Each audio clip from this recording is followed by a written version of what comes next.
Hello, I'm Liam and welcome to my 1-minute guide on growing gooseberries. It's now late June, the gooseberries are ready for harvesting and now seems to be a really good time to make the video. Growing gooseberries is one of life's pleasures. I think the fruit is underrated.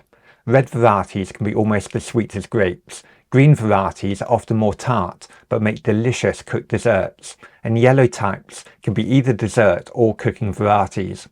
Gooseberries are remarkably easy to grow and care for, well suited to the British climate, and one of the earliest fruits to mature in summer.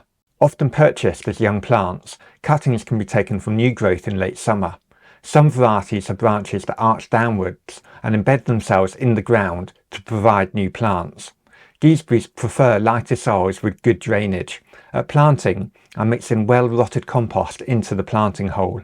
Plants should be spaced at least 1 metre apart. In their first year, young plants need watering in dry spells. Gooseberries prefer full sun, but will cope with some shade. They can be grown in large containers, but they perform best in open ground. Training gooseberries along a fence is possible, but naturally they form a tightly packed bush with overlapping branches.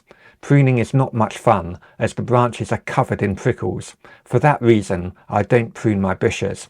In terms of care, I apply a compost mulch around the plants in autumn or early spring, but aside from that, my bushes grow and fruit strongly without any help.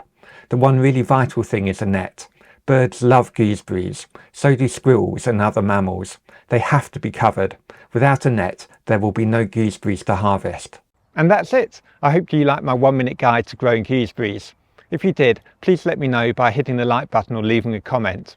And if you want to see more videos like this, please subscribe to the YouTube channel in the usual way. For more content on growing fruits, vegetables and herbs, you may like to see my website allotmentbook.co.uk.